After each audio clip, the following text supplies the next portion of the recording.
Hi Pisces, welcome to your year ahead tarot with me, Raphael from Radiant Reality. It's an absolute pleasure to have you. Thank you so much for being here. Thank you so much for joining me. If you haven't already, please don't forget to like, share, and if you should so choose and it resonates, hit that subscribe button. If you are already a continued sub, you know I love you for it. If you supported me through 2019, through 2018, through 2017, and for those hardcore ride or dies of you from the time that I started in 2016, I just want to say thank you so much for sticking with me. Thank you so much for being part of my journey, and also thank you for allowing me to be a part of your journey. It truly does mean the absolute world to me. With that said, if you would like to book a personal reading with me, you can do so on the website addressed below. If you would like to book an FLP session, future life progression, or a PLR, past life regression session with me, you can do so on the links in the description box below. With that said, I would like to bless all of my decks of cards with all forms of love, light, peace, prosperity and abundance, and I pray that the messages that come through are ultimately clear and concise, and they help you on your path to your highest vibrational good. So let's have a look, see what 2020, it's a brand new year, it's a brand new decade, right? Make of it what you will. Do whatever it is that you choose to do from here on in. So let's have a look, see what the year ahead has in store for you. You get one destiny card and direction card for each month, and your first card out is the Moon card. Pisces energy shows up for Pisces. The Moon card in tarot represents the sign of Pisces. So this is beautiful. I absolutely love this for you. And because it represents you being in your own energy, it represents that dreamy, sort of hopeful, optimistic yet sensual aspect and understanding of life. Now, your first card out sets the tone for the year ahead, right? And the Moon card represents your past, it represents reflection. Sometimes it can talk about your inner fears, sometimes it can talk about things coming full cycle. The fact that you get this card as the first one out, because it represents the sign of Pisces in the tarot, it does say that you are in your own energy, that this year you are strong, this year you are powerful, and this year you are this year you are connecting to the higher octaves of yourself, right? You are living in your truth. You are living in your own power. Here in January, it could be really highlighted to you what you are afraid of. You could come into this year thinking to yourself, right, okay, I understand what the cycles I've been in are. I understand how my past has brought me here. You could be understanding a lot about where you've been. You could understand where it is that you are going from here on in. And sometimes in order to know that, we really do have to examine our past. January looks like a month where you are very pensive, very thoughtful, very reflective, and it could be that because of that you get insights into how this year shapes up for you. You get insights into what some of your fears are, into some, what some of the things that you may feel have held you back in some way, shape or form. This is actually a really positive card for you to get because it is your card. So you're right, and then to double that, you've got the Battle Wagon, which is actually the Chariot card, which is beautiful. Interestingly as well, because the lunar eclipse that happens in January is in the sign of Cancer, which sees you tapping into this energy. This lunar eclipse is going to be very powerful for you. It's trining your own sign, especially if you're an ascendant Piscean.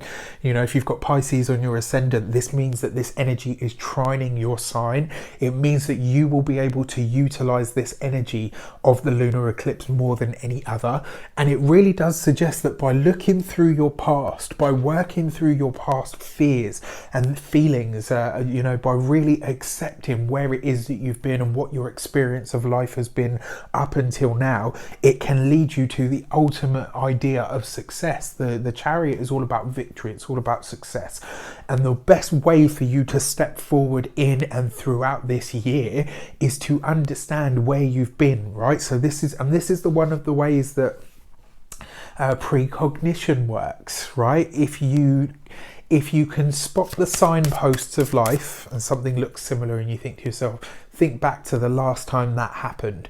What was the next event after that? That's how you can kind of see what part of the cycle that you're in. The moon card, cyclic, you know, the moon is a cyclic being, as are human beings. And if you can spot your own patterns and trends, you can kind of predict what is going to happen next, and you can adjust how you behave according to whatever event is taking place.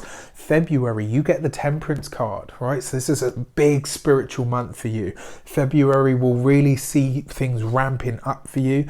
The Temperance card represents the sign of Sagittarius. It also represents the process of spiritual alchemy, right? So this is a big month of transformation and change for you. And why? Because you've done the inner work.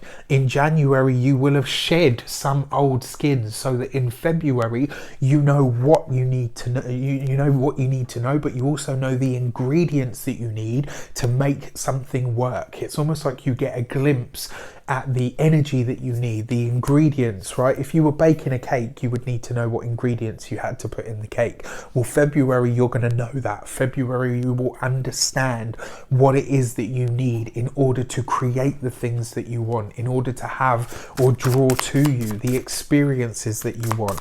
Let's give it some context.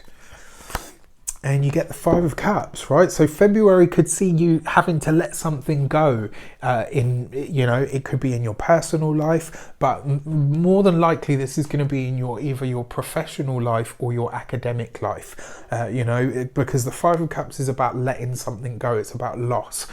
Now, interestingly enough, the Temperance card is showing you what you need. It's highlighting to you what you need, right? And the Five of Cups is about loss. So this could be highlighting to you what it is that you need to let go of in order to reach the kind of success that is promised to you this year. This could see you really understanding, right, okay, you know, maybe you need to stop drinking, maybe you need to stop smoking, maybe the partner that you're with is no longer the person that you need, maybe your social circle, maybe you know, whatever it is for you personally that needs to be removed for your own good, for your own highest success, will be revealed to you here in February. But it's a very spiritual month. And I mean, if you look at her, she's libating. She's pouring, you know, from a chalice, she's pouring onto the ground. And that's always, it's a symbolic act. It's an act of nourishing yourself. It's an act of nurture and nourishment, right? And she's nourishing the earth. And the Temperance card represents your spiritual process. This is about nourishing your soul. And sometimes the most nourishing thing you can do for your soul is to remove somebody from your life that is toxic, right? Just call a spade a spade. It is what it is. In March, as we come into birthday season, well, end of Feb, going into March, if you celebrate at the end of February, a big happy birthday to you, a massive happy solar return. If you're celebrating here in March, whatever day your solar return falls on, remember to put fill that day with a little bit of everything that you want your life to have in it, right? So for me, as an example, I'm an Aquarius sun. So in February, I'm going to go out with friends. I'm going to go for a nice meal. I'm going to go to the gym. I'm going to meditate. I'm going to fill my day with a little bit of everything that I want that entire year to house. All right. Treat it that way. In March, you've got the Tower. Right, so here around birthday season, a big realization, a big change, a big upheaval, new knowledge, new information comes in for you. And very often the Tower it's usually challenging because it shows us where we've been too rigid. It shows us where we had an idea of what something or someone actually was, and then we realized that it wasn't, or they weren't. All right, so let's give it some context. It's the Eight of Swords. This is a tough challenge, right? And it looks like it's falling in birthday season for you. Mercury will be retrograde in the sign of Pisces this year. We had one last year, and I tell you, oh my gosh, I don't know if I can handle another one. It was so intense. I mean, literally, I just wanted to cry. But don't forget, it was a new moon on top of that. I think there was something else happening as well. And I think the degree that Mercury was retrograde was on top of Neptune, and we had a new moon as well. So, you know, that's quite a conglomeration of really heavy sort of watery energy. You won't have that this year, but there is still a big transformation to come, right? The Eight of Swords is about constriction and confinement. And it falls right on top of the Tower. This is somewhere that you will feel the need to break out, to break free, to let go of something. So it looks like in February, you're having that realization of what or who needs to go or what needs to come to an end. And in March, you're putting that into practice. And the funny thing is, I feel like this is going to be very much a response, because that Eight of Swords is constriction, it's confinement, it's something that holds you back or something that holds you down. And the Tower wants to destroy that. The Tower wants to pull that apart. So March, it may get on top emotionally, and that might be the point at which you say, you know what, this, I've realized now it is you, it is this place, it's, you know, whatever it is for you in your situation, this is the toxic thing that needs to be removed. It doesn't have to get to that point. If you have the realization and you preempt that, you might be able to skip this step. But with these cards, I'm not 100% sure that's going to be the case. You might, you know, Pisces tries to see the best in everybody. It's, you know, after all, it is the sign that represents the Christ consciousness. And sometimes when you think about Jesus, it's that martyr energy, it's that self-sacrificing energy. Sometimes Pisces has a tendency to explain away how somebody can actually be, you know, even if it is, you know, everyone else could look at this person or this thing and be like, oh, you're a dick, right? And Pisces will be like, oh, you know, but they've had this and this, and you know, like, you guys have that inner energy. So it's definitely something that you want to look at. April, you have the Hierophant card, right? This is where something becomes official. And in fact, actually, the beauty of this is it looks like, because you break out of some box, because you walk away from something, it's almost like you find not only something better, but it happens for you pretty quickly. Whatever you're ending here in March, you step into your power in April, and in a really big way. Finances look good if you want to or need to apply for any form of a loan. April looks like a really great month for it. It looks like a very solid month, you know, after the watery sort of unsure craziness that you have in March. April's going to be a welcome break. It looks like you're dealing with some rules and some regulations though, and it comes with the Hanged Man, right? This is your card, so you really are in a strong position in April. You could find that you have a lot of support from bosses, from governments, from you know, legal professionals, any of the institutions. It looks like you've got the backing. You know, if it's a job that you're leaving here in March, or you know, something goes on there at the job, you know, and you have a problem or you have a dispute, it looks like it comes out in your favor. April will kind of see you come out on top. It just says that you kind of have to be in it, right? You're going to have to just ride it out. You won't be able to do the usual thing that you want to do, which is what Pisces does, and escape. The energy isn't there for that. You're going to have to show up, right? You will have to show up, but providing you do, April comes off for you in a really brilliant and big way. In May, you have the Strength card, right? So get into your heart of hearts. This is about you asking yourself, what do you want? How do you wish to proceed? It also sees you finding new sources of strength, remembering your own courage, remembering how strong you are, remembering how powerful you are. It will ask you to really delve deep into what it is that you actually want. And you know, that kind of comes in response to, there's going to be a lot of freedom that comes in 2020, but it may come at a cost, right? May will kind of see you asking yourself, now that those things and those people are gone, what do I want to replace them with? All right, so let's have a look, see. And you've got the Page of Cups. This is a very Piscean card as well. I mean, for those of you that have children, May could be a brilliant time. It looks like you could be traveling with your kids.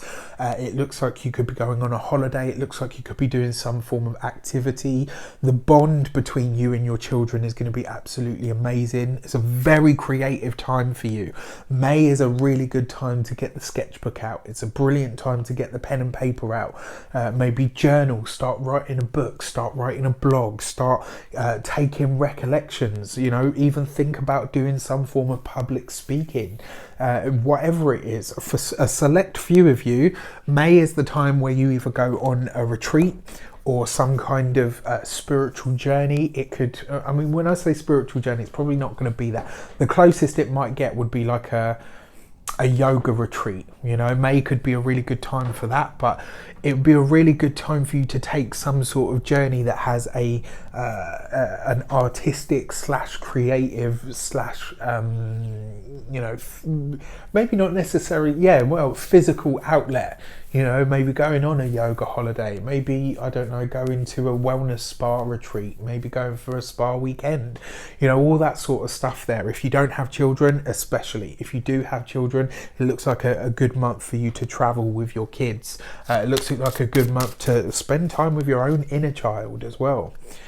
June, as we step into summer, you got the sun. I love it. Love it. So it looks like May will be quite a busy sort of month, whereas June again could be a month for travel. It looks like you're really enjoying your time, right? This is blessings, it's abundance, it's happiness, joy, optimism, but it also represents the ease of life. Whenever you see the sun card, this is the universe giving you a break, right? This is where the universe says, look, I'm going to lessen the effects of everything. So keep that in mind. Let's give it some context. You got the Six of Pentacles. This is a great money month. June, you could be paying the final payment on a loan. You could be finding out that you're eligible for some sort of a grant, maybe eligible for some sort of money that you didn't expect to get. It could be a month where you get a sudden windfall. It could be where a family member or a friend says, look, you know what, I want to give you some money, or I want to give you a gift, or is there something that I can support you with? June is also a month where you could see karmic debts repaid. So if somebody owes you money, it could be repaid in full. If you owe somebody money, they could wipe the debt, they could forgive the debt. Very, very potent, very, very powerful. June is a lovely month for you, and it actually offers a bit of respite after some of the more challenging experiences. July, you have the Judgment card. All right, so this is a blast from the past. Now look at that, it happens in the second water sign, where we'll have the second Mercury retrograde in Cancer. And the Judgment card always brings somebody or something back into our lives so that we can finally lay it to rest. The Judgment card is the grand clearing of the decks, where we see something wiped out or taken out, but it has to be observed and examined before it can be laid to rest, right? So it looks like you're getting that blast from the past here in July, and it's likely to relate to a King of Cups. So this could be an old partner, an old, boyfriend, girlfriend, lover, anything of that nature. This is very likely to be somebody that is an ex-partner. This isn't going to be somebody in the professional sphere. This will likely be an ex. Somebody comes up for review. The thing is, they come through the King of Cups, so they might try to play on your emotions. That's definitely a possibility. They might try to give you the I have changed spiel. That you might even get the I miss you text. All of that sort of stuff is going to be possible around July, and it's because everyone's going to be in their feels in some way, shape or form. Not to mention, I think it's in July we have we've got that Capricorn solar eclipse, right? So be very, very wary of anyone that comes back into your life in July. Just be really sure about whether you actually want to go down that path, because they could be coming, promising rainbows, and then once the month is past, you realise that what they've actually sold you is a piece of lead on a really dark day. Just keep that in mind. August.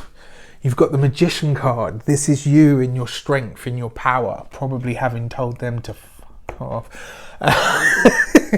You guys know me by now. All right, so you're really, August looks like a month where you're launching something. So maybe the funding that you need, maybe you start to put the feelers out in April, May, you're doing some of the behind the scenes work, June the money shows up. July you'll have other stuff to deal with. So August looks like a really great time for implementation. If you've got a big idea, if you've got a business idea, August looks like a really great month for you to launch, because the energy is there, and because it comes with the Magician card as the Destiny card, you're received really well. Whatever your message is comes across in the way that you want it to come across. People are hearing you and seeing you the way that you would like them to, right? You know, there's no miscommunication. Then you've got the King of Wands on top of the Magician. I mean, August is a month for you to be seen. It's a month for you to do really well. You could really find that you're forging some amazing connections. Look at this, you've got two kings right next to each other. So your King of Cups will be a water sign male. It's usually a Pisces, Cancer or Scorpio. Your King of Wands would be a Leo, a Sagittarius or an Aries.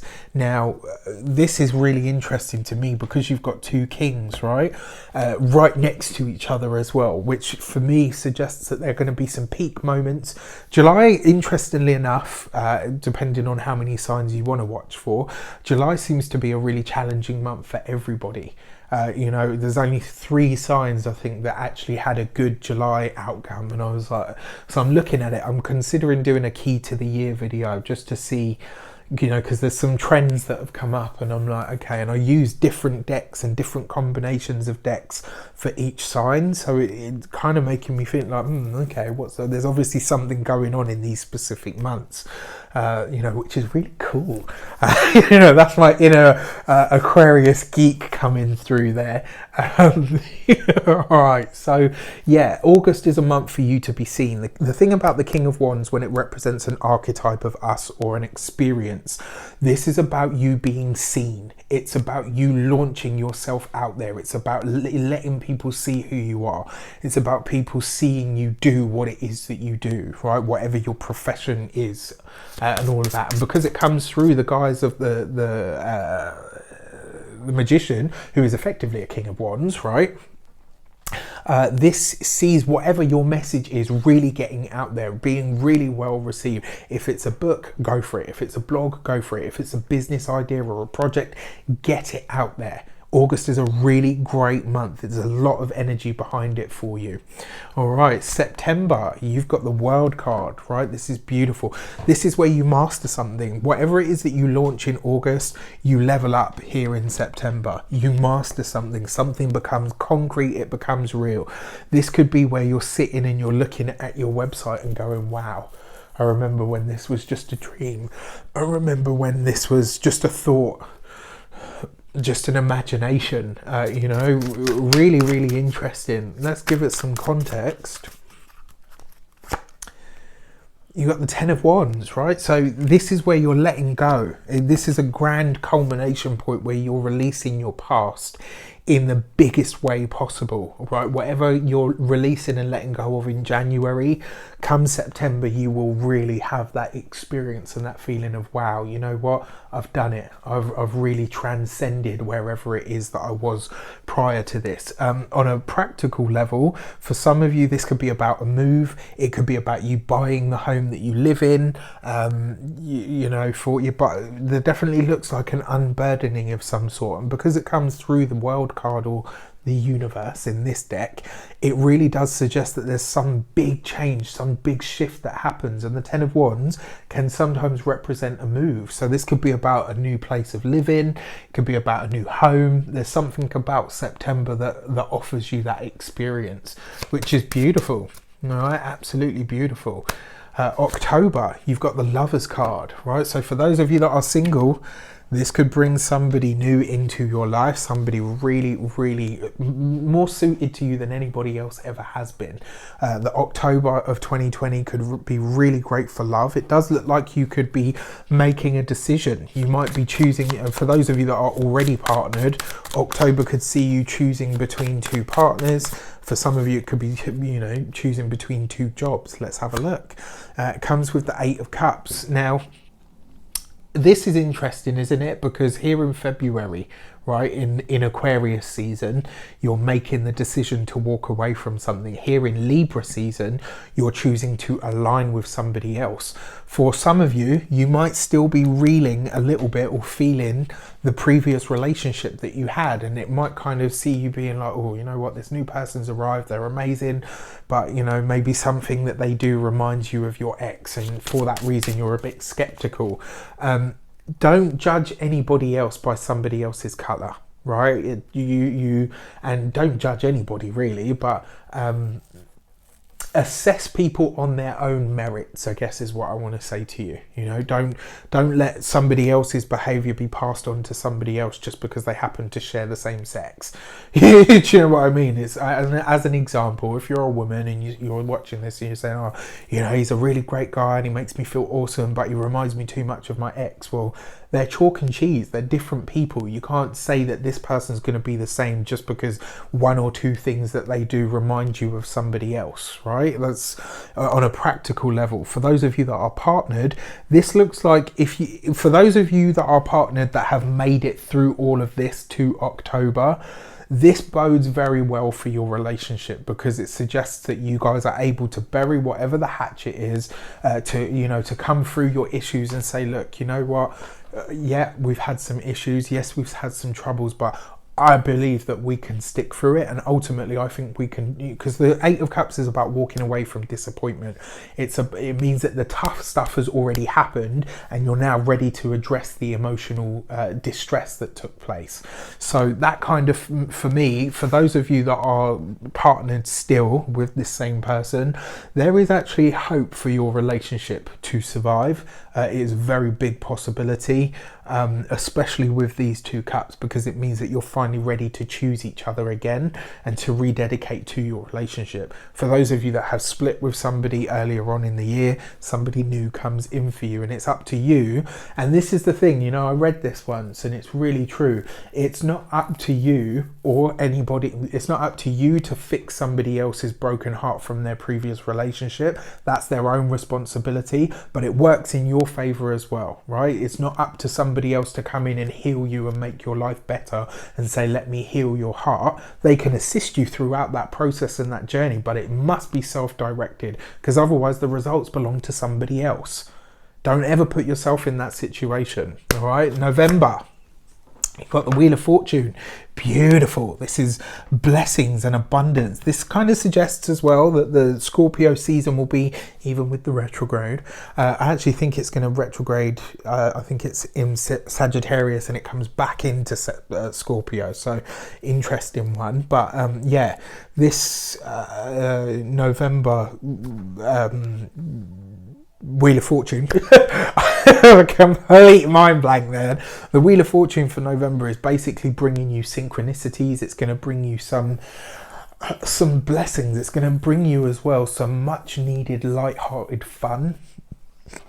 It's also going to bring you the experience of synchronicities. It's going to allow things to kind of show up for you, and you'll be like, oh, you know what, this is great. The Wheel of Fortune always brings you synchronicities in line with things that you've already put efforts into.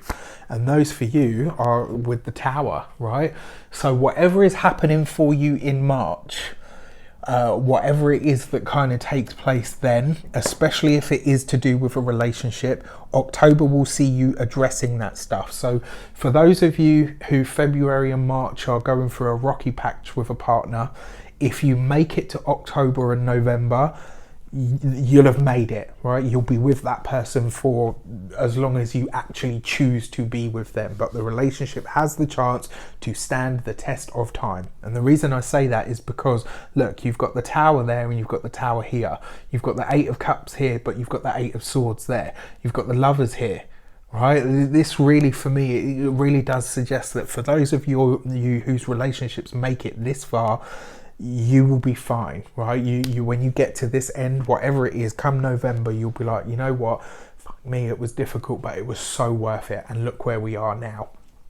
On another level, for those of you that are single, this could be you, whatever invites come up for you, especially when it comes to travel. There could be spontaneous travel that happens here in November. It could be that a friend says to you, you know, I've just seen this amazing deal, come with me on this weekend away. For some of you, it could be, you know, just that somebody says to you, let's go away for the weekend, let's jump in the car and go somewhere. Spontaneous travel is a big, big thing for you in November. And the tower on top of the Wheel of Fortune, interestingly enough, I think another sign had this as well, and the message is the same. An opportunity will present itself in November that requires you to make a decision there and then. It's not going to show up again, right? Because this is a sudden event that's a one-time only event, right? And it really is, the universe will put something in your path and say, do you want it? You know, and it really is kind of that, it's either a yes or it's a no. You won't have time to procrastinate. You won't be able to say to them, oh, can I email you tomorrow? It won't be anything like that. You will have to decide there and then if you want to go for it. It really is your choice. But spontaneous travel is definitely there for you. And then finally, December, you finish the year with the High Priestess. This will be where some hidden things are revealed to you, where some secrets are revealed to you. December brings you knowledge from your intuition. It could be where you've trusted your intuition and gone for something, or not gone for something, as the case may be.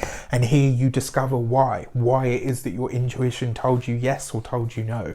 December looks like a month where you are really connecting to your higher self, where you're connecting to your intuition. For a select few of you, this could, Three of Pentacles, right? This could be about marriage. For a select few of you, this could see you making that step. You know, if you're with somebody, it could see you really making that step forward.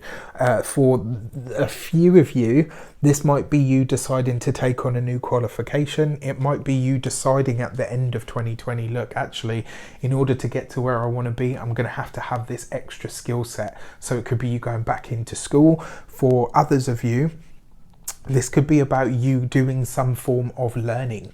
This could be about you going to, it could be you not going to some form of learning. This could be about you choosing to be a mentor or choosing to be a student of some sort. Interestingly enough, just as I said that about being a mentor, it turned 31.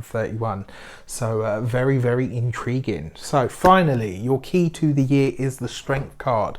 You've got a double hit of the Strength card. You've got a double hit of the Tower. Did you get any more double hits? Well, you got 2 kings, you got 2 8s, you got and you got 2 8s as well.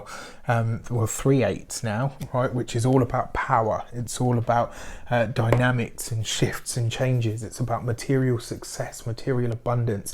This is going to be a very interesting year for you guys. And the Strength card, as your overall key to the year, says find your courage, find your strength, find it within you to do what it is that needs to be done. This is a year that, providing you are true to who you are, providing that you are honest about what your heart wants, about where it is that you go from here, you can make truly amazing strides in life, in love, in professional life, all of that sort of stuff. It just requires you to be honest. It requires you to be open, and more than anything else, to be so with yourself. And just as I said that, a little white feather's come flying down the way out there. So take that to mean what it means. I wish you an abundance of all of that good stuff. Check in month by month. Some people do it every 3 months. Some people do it every 4 months. Some people do it at the end of the year. Please feel free to drop a comment and let me know how it speaks to you, if it resonates, if it doesn't. All of it is research. It all helps me get better at what I do. I truly believe that. I wish you all of the best, and I wish you an amazing 2020. Take care, and I'll see you soon.